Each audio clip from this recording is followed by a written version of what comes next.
Well, then I guess that means that I don't have any problems. I mean, like, what? Hey guys, welcome back to my channel.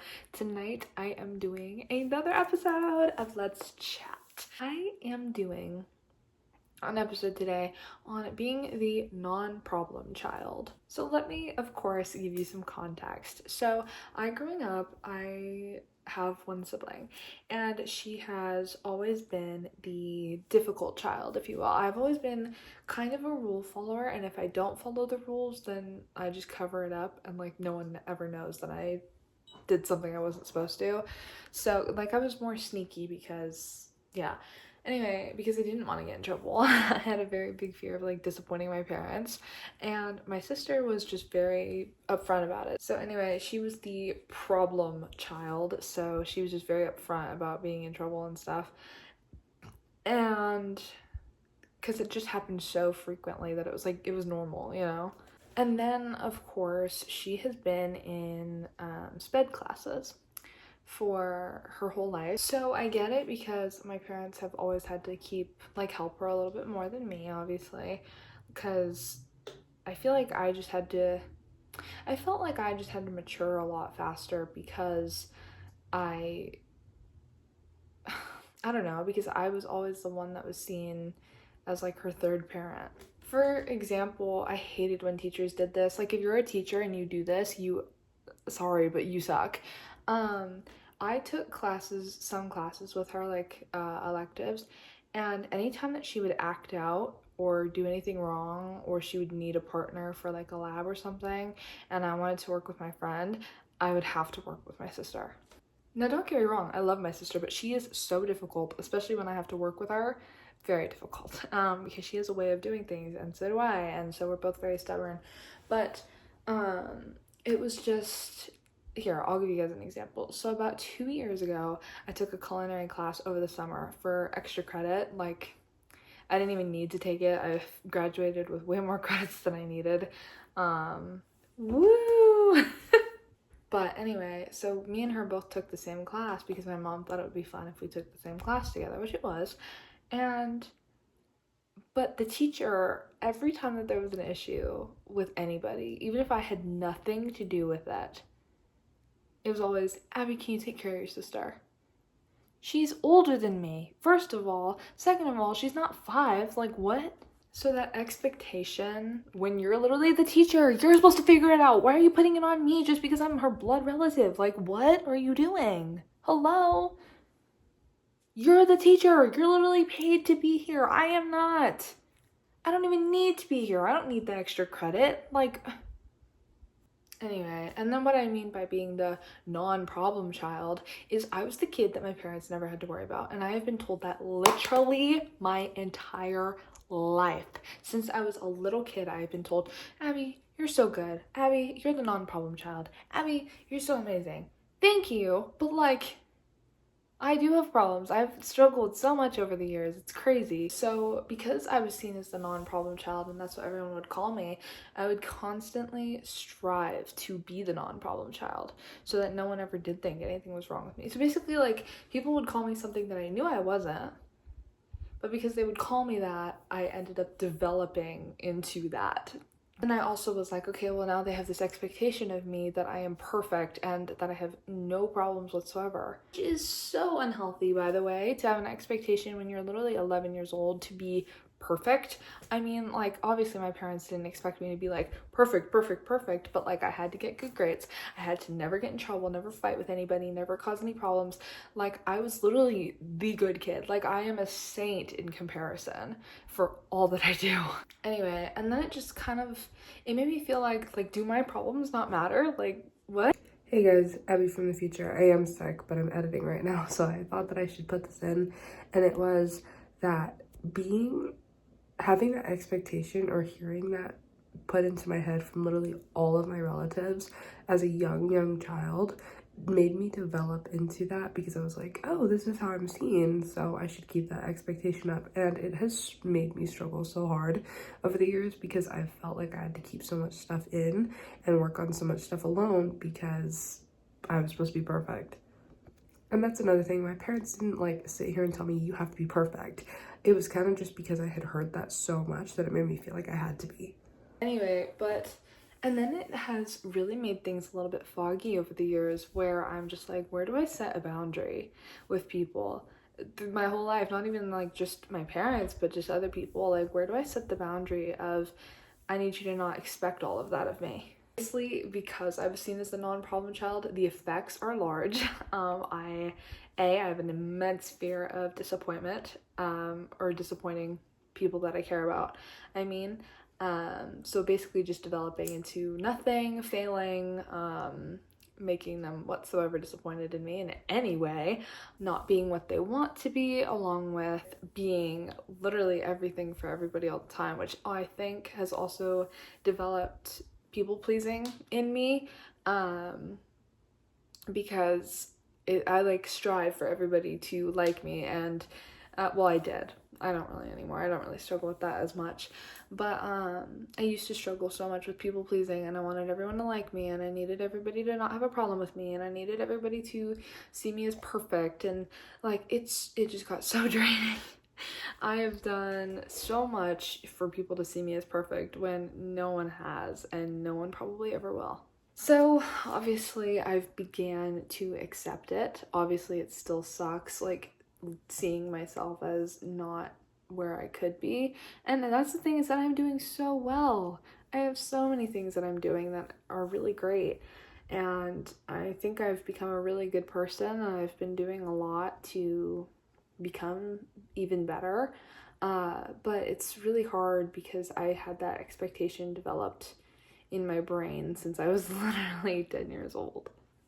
Another thing is, I remember maybe like 4 or 5 years ago, my cousin, she had said, well, why don't you talk about your problems? And I was like, because I don't like to. Ugh. Ugh. And she goes, well, that's really unhealthy. And I think part of the reason why I don't talk about my feelings is because I don't want anyone to know that there's anything wrong with me, or at least I didn't. Now I'm a lot more comfortable with sharing what I've been through and what I go through. Obviously, there's a lot of things that I don't tell you guys because this is the internet and it's rough out here, and I share my experiences with you guys that are necessary, and I don't share what isn't necessary just because I like to keep my content fun and light. Typically, obviously my Let's Chat series is like gets a little bit deeper, but I still like to keep it very, like, almost very surface, you know? Anyway, but it has made things so much harder on me when it comes to talking about emotions and how I feel, and I have trust issues, and I don't communicate very quickly and easily with people that I barely know, even people that I do know. Another thing is a blurred self-image. So I hate this, but basically what I mean by a blurred self-image is, some days I'm like, oh my gosh, I'm so amazing, like people are lucky to have me in their lives, I am so fantastic. And then other days I'm like, oh my god, I hate myself, why am I like this, what's wrong with me? And I know that might be a normal thing, but I talked to my therapist and she was like, Abby, you should not feel that at all. And I was like, okay. Anyway, but it has really affected me. I think growing up being the no problem child has just really made me keep my emotions to myself, and my struggles had remained under wraps for so long. For example, I've struggled with depression since I was 10 years old ish, and it got really bad in high school, like really, like I would not be here right now, bad, like that's how bad it got. Anyway, but yikes. Anyway, but I keep saying anyway, but but my point of that story is that I did not tell anybody about my struggles until this year, 2025. I didn't tell my parents about any of the things I was feeling. Trigger warning, SH, self-harm. I had been hurting myself since I even figured out I could do that, really. So like 13 is when it started, 18 is when it ended. And I've been doing really good, so you don't have to worry about me. It's been like 2-3 months. So I'm really proud of myself. But anyway, See, this is what I'm talking about. Like, I'm getting deeper than I want to.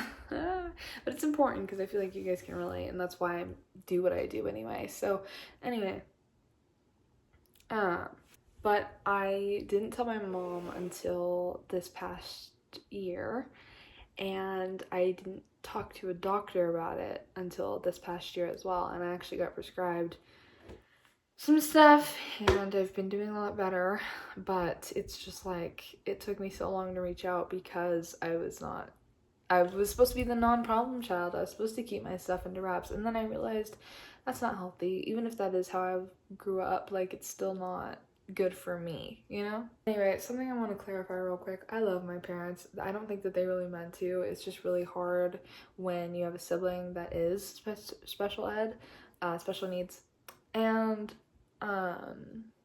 it gets really hard because so much attention goes to that kid because they need a lot more attention. Not to mention she's already has a mouth on her, and she is very much a problem child. A problem child, because she is really great and she does a lot of great things, but you know, she's very defiant, basically, is like the easiest way I can put that.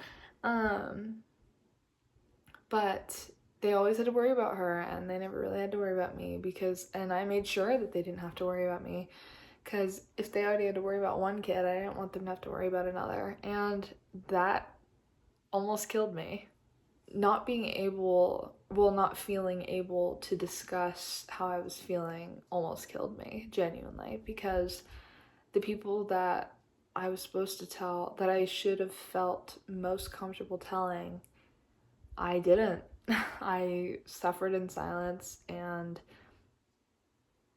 I almost wasn't here today because I never opened up and never told anyone how I was feeling.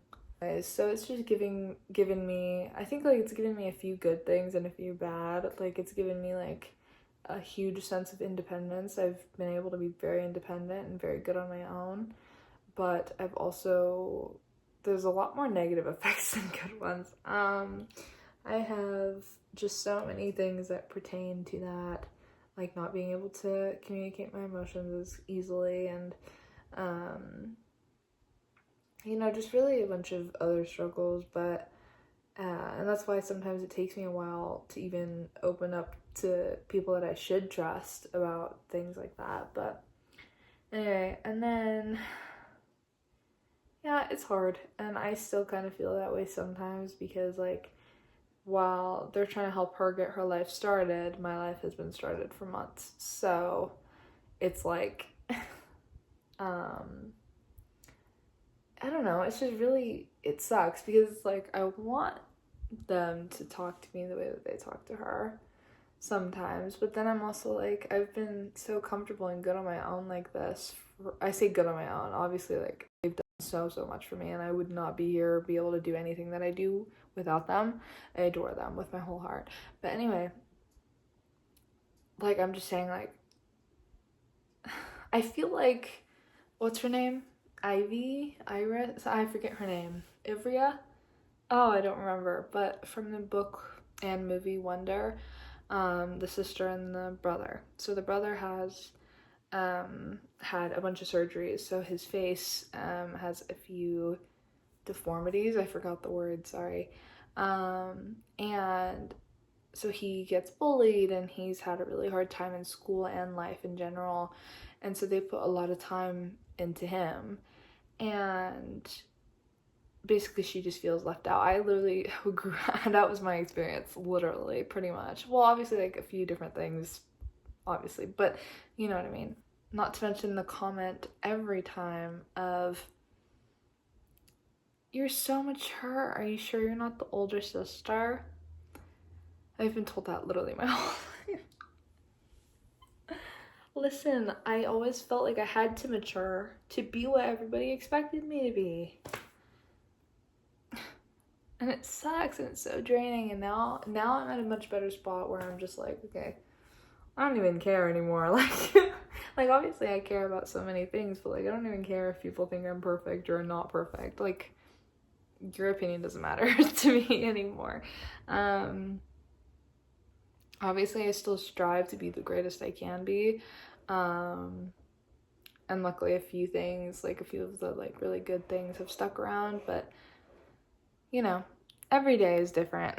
Okay, I think I've rambled for a good, at least like 15 minutes. Anyway, but I love you guys so much, and I hope that you guys learned something from this video. It's really hard growing up being the no problem child because you're constantly expecting yourself and being expected to be good, to be fine, to not have any issues, you know? But I think that you should still feel free to open up about your issues, because after seeing how easy it was in the end for me to open up about my issues to my parents, I was like, oh, wow, that would have been really nice to know I could do that for all these years.